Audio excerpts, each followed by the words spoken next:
আসসালামু আলাইকুম। কেমন আছেন আপনারা সবাই? আশা করছি যে যেখানে আছেন ভালো আছেন। আল্লাহর অশেষ রহমতে আপনাদের দোয়া এবং ভালোবাসায় আলহামদুলিল্লাহ আমিও অনেক ভালো আছি। আর চলে এলাম সবসময়ের মতো আবারও নতুন ভিডিওতে। তো ভিডিওটা শুরু করতেছি আমাদের নানু বাড়ি থেকে। আমাদের নানু বাড়িতে হচ্ছে গিয়ে বিয়ের আয়োজন চলতেছে এখানে। বিয়ের আয়োজন বলতে বিয়ের আয়োজনের যে শুরুয়াত থাকে না, মানে দেখাদেখির যে পালাটা থাকে সেটা হচ্ছে। আজকে হচ্ছে আমার মামাকে দেখতে আসছে পাত্রীপক্ষ থেকে। হুম। পাত্রীর বাড়ি থেকে পাত্রীর খালু আসছে, পাত্রীর চাচা আসছে আমার মামাকে দেখতে। এই যে এখানে যে মামাটা হাঁটাহাঁটি করতেছে, ইনি হচ্ছে পাত্র আর এনাকেই হলো দেখতে আসছে। তো দেখতে আসছে আর আমরাও উপস্থিত আছি। আর ইনি আমাদের বাসায় আসছিল এর মাঝে, যদিও আমি ভিডিওতে আপনাদের সাথে শেয়ার করি নাই।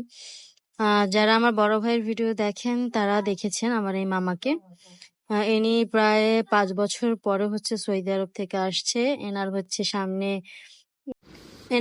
সামনে বিয়ে শাদী হবে, আর সেই বিয়ে শাদীর জন্যই হচ্ছে গিয়ে প্রিপারেশন নেওয়া হচ্ছে। আর পাত্রীপক্ষ আসছে দেখতে।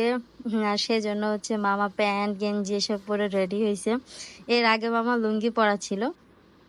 তো আমরা অনেক হাসি ঠাট্টা করতেছিলাম। এই জন্য হচ্ছে গিয়ে আপনাদের সাথে পরে ভয়েস দেওয়া আর কি। মানে এখানে অনেক শাউট হচ্ছিল। আমাদের গ্রাম এলাকায় কি হয়, যখনই কোনো পাত্রীপক্ষ পাত্র দেখতে আসে বা কোনো পাত্রপক্ষ পাত্রী দেখতে আসে, তখন ওইখানে অনেক বেশি কথাবার্তা হয়, অনেক বেশি হাসাহাসি হয়। তারপর হচ্ছে গান বাজা নাচ গান করে, মানে যদি যদি ভাগ্না ভাগ্নিরা থাকে।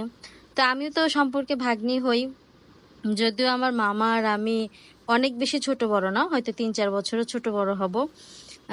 খুব কাছাকাছি এইজের আমরা আমরা একসাথে খেলাধুলা করছি। তো সেই কথা বলেই মামার সাথে মজা করতেছিলাম। তো এখন হচ্ছে সেই মামার বিয়ে হয়ে যাবে, সেটা নিয়ে আর কি অনেক বেশি হাসি ঠাট্টা করতেছিলাম। তো সেই মেহমানদের জন্য হচ্ছে গিয়ে অনেক আপ্যায়ন করা হচ্ছে, অনেক বেশি কিছু। এই যে যে ট্যাঙ্কটা এটা না, বাহির থেকে সৌদি আরব থেকে মামা একটা ট্যাঙ্ক আনছিল। সেই ট্যাঙ্কটা কি ট্যাঙ্ক আল্লাহ জানে, কোনো কালার নাই, কিছু নাই।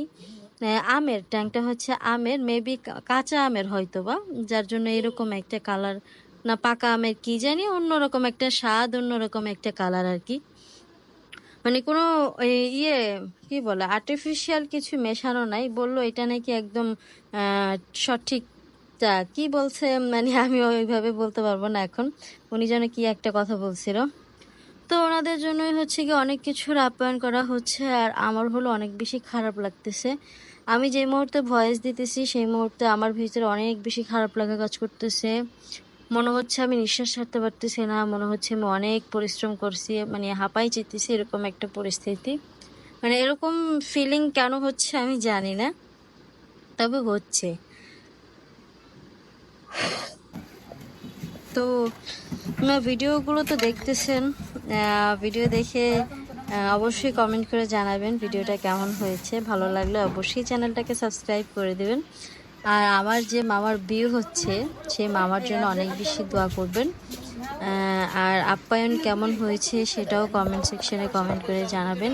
আর আমরা হলো ভাবছি কি জানেন, যে সকাল সকাল যেহেতু মেহমান আসছে, হয়তো ওই রকম ভাবে থাকবে না, হয়তো নাস্তা টাস্তা খেয়ে চলে যাবে। হ্যাঁ, তো সেই জন্য ওই ওই রকম ভাবে নাস্তার ব্যবস্থাই করা হয়েছে।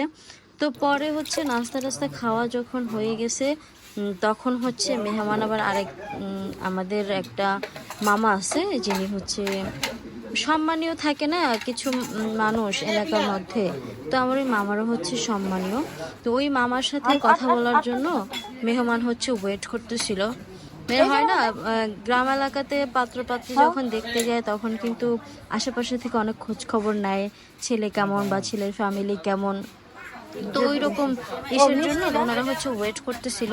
তো ওয়েট করতে করতে প্রায় 11:30-12টার মতো বাজে গেছিল। তো তখন হচ্ছে গিয়ে সবার টেনশন হইলো যে এই মুহূর্তে তো আসলে কোনো মেহমানকে দুপুরের খাবার না খাইয়ে পাঠানো যায় না। তো সেই জন্য হচ্ছে গিয়ে আমাদের এখানে নাস্তা শেষে পরে হচ্ছে গিয়ে সবাই আবার দুপুরে লাঞ্চের ব্যবস্থা করতেছে। এখন লাঞ্চের জন্য তো বাজার করা হয় নাই, কি করবে কিভাবে কি করবে সেটা নিয়ে হচ্ছে সবাই টেনশন করতেছিল। তো পরে হচ্ছে ইনশাল্লাহ ঘরে যা ছিল সেগুলো দিয়ে মোটামুটি একটা ব্যবস্থা করে ফেলছে। তো এইখানে দেখবেন এই যে এখানে হচ্ছে এই যে পাত্রর খালু আসছে, পাত্র না পাত্রী, পাত্রীর খালু আছে, পাত্রীর চাচা আছে, আর এই পাশে যিনি বসে আছে ইনি হচ্ছে আমার মামা হয়, পাত্রের আর কি ফুফাতো ভাই হয় আর কি। আর এখানে হচ্ছে আপ্যায়ন শেষে মানে সবাইকে নাস্তা টাস্তা দেওয়ার শেষে আমরা হচ্ছে বসে আড্ডা দিচ্ছিলাম। আর এখন হলো শুরু হয়ে গেল দুপুরবেলার আয়োজন। দুপুরবেলা সবাইকে খেতে দিবে আর কি।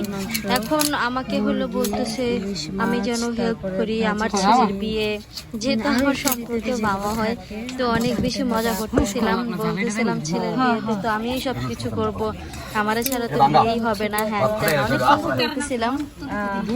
তো এই জন্য আমি কিন্তু শুরু থেকেই ছিলাম, যখন থেকে মেহমানদের করা শুরু হয়েছে তখন থেকেই আমি ছিলাম।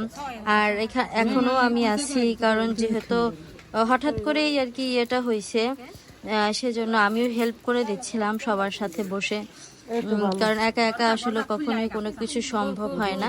আর আমার নানু বাড়ির এলাকায় একটা জিনিস অনেক বেশি ভালো, যখন কোনো বাড়িতে কোনো কাজ হয় তখন সবাই মিলে হেল্প করে। যেমন টাইম কিন্তু খুব শর্ট ছিল, 12টা অলরেডি বেজে গেছিল, আর 2টার মধ্যে খাবার দিতে হবে। আর যেহেতু ইয়ের টাইম, তখন কিন্তু খাবারের ইয়েটা অনেক আয়োজনটা অনেক বেশি। তো এই জন্য হচ্ছে গিয়ে পাশের বাড়িতে আমার স্বাস্থ্য নানীরা, তারপর হচ্ছে আমার যে আপন মামিরা, তারা হচ্ছে সবাই অনেক হেল্প করতেছিল। এক বাড়িতে ভাত রান্না করতে দিছে, এক বাড়িতে মুরগি রান্না করতে দিছে, আরেক বাড়িতে গরুর মাংস বসানোর জন্য মানে ইয়ে করতেছিল। তো সবাই অনেক বেশি হেল্প করে, হেল্পফুল এলাকা আর কি। তো এই ব্যাপারটা আমার অনেক বেশি ইন্টারেস্টিং লেগেছে যে হ্যাঁ, কোথাও কোনো কাজের প্রয়োজন পড়লে সবাই অনেক বেশি হেল্প করে, এখানকার মানুষজনগুলা খুবই ভালো। তো এটা অনেক ভালো লেগেছে আমার কাছে। এই জন্য হচ্ছে একা একজনের উপরে আর কি প্রেশার পড়ে নেই। তো আমি হলো সব মানে যতগুলো রান্না হয়েছে, যতগুলো আইটেম হয়েছে, প্রত্যেকটা আইটেমের কাটাকুটিগুলো আমি করে দিছি। আর আমি হলো দেশি মুরগি কাটতে পারি না, মানে দেশি মুরগির যে চামড়াটা ছুটায় না, ওইটা আমি ছুটাইতে পারি না, যার জন্য আমি মুরগি কাটি নেই। মুরগিটা হলো আমার খালা কাটছে। আর বাদ বাকি যে পেঁয়াজ মরিচ কাটা, আর অবশ্য মেহমান আসলে ওইরকম তরকারি টরকারি তো কাটতে হয় না, পেঁয়াজ মরিচই কাটতে হয়, কারণ সবকিছুই ভুনা ভুনা করা হয়, এই জন্য অন্য কিছু কাটাও হয় না। তো শুধুমাত্র ওই কাটাকুটি যা ছিল এগুলো আমি করে দিছি, ধোয়া টোয়া আরেকজন করে দিছে, মানে একা একজনের উপর কোনো প্রেশার পড়ে নাই। এটা খুব ভালো লাগার মতো একটা বিষয় ছিল। তো সবকিছু মিলাইয়া ভিডিও কেমন লাগতেছে অবশ্যই কমেন্ট সেকশনে কমেন্ট করে জানাবেন। তো সাথেই থাকেন, ভিডিও দেখতে থাকেন।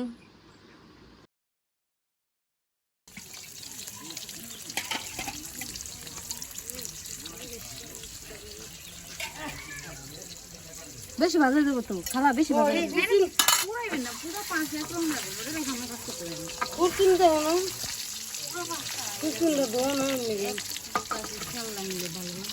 হ্যাঁ ঘুরে ঘুরে করতে হ্যাঁ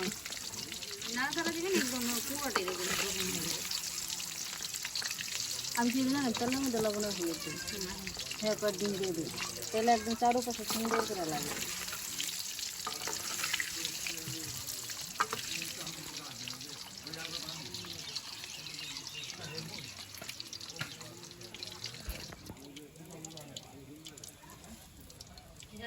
কোনটা জানি দিলাম, ওটার মধ্যে বেরোলেন যেটা ওটার মধ্যে পরে বাইরে থিয়ে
ভালো কথা বানিয়েছেন কেডা এক লাখ চালি এই আমি না বাবু ওই যে ইয়া হান্ডে পো খালি মনে পড়লো বাড়িতে বাইরে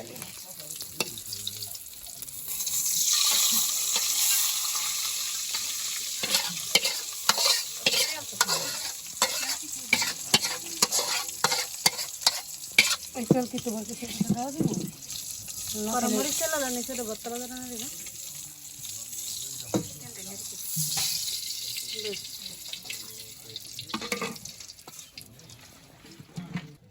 মরিচ দেওয়া যাবে না ডাক্তার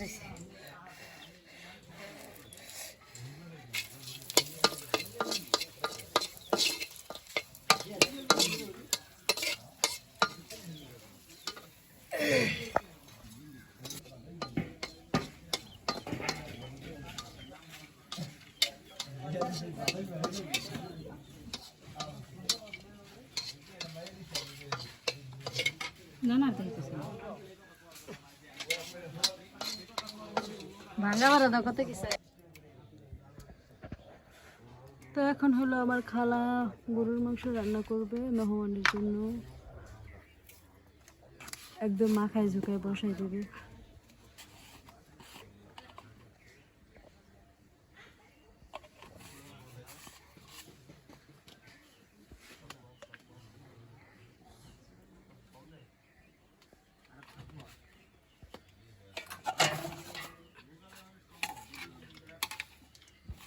মরিচ দেন একটু জাল জল নাহলে ভালো লাগবে দিছি অনেক মরিচ গুঁড়ো দিছি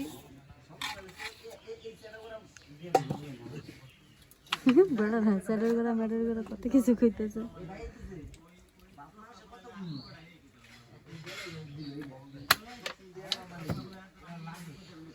মশলা না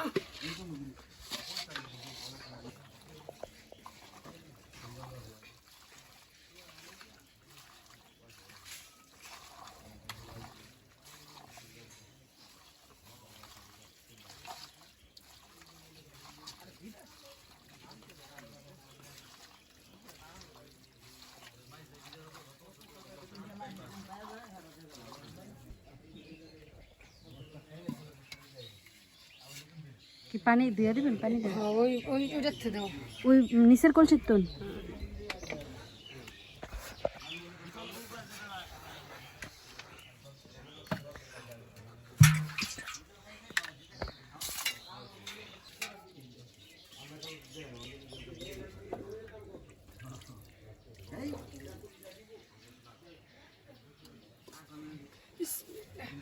সর্বশেষ রান্না করতে আমিও চলে আসলাম আমরা এখন কিন্তু আমি রান্নাঘরে রান্না করতেছি আর সব সময় মাংসের সময় আমি থাকি আমার হচ্ছে এক নম্বর মাংসটা রান্না করতে খুব ভালো লাগে আর দুই নম্বর হচ্ছে এই কাজটা আমার করতে মানে আমি স্বাচ্ছন্দ্য ফিল করি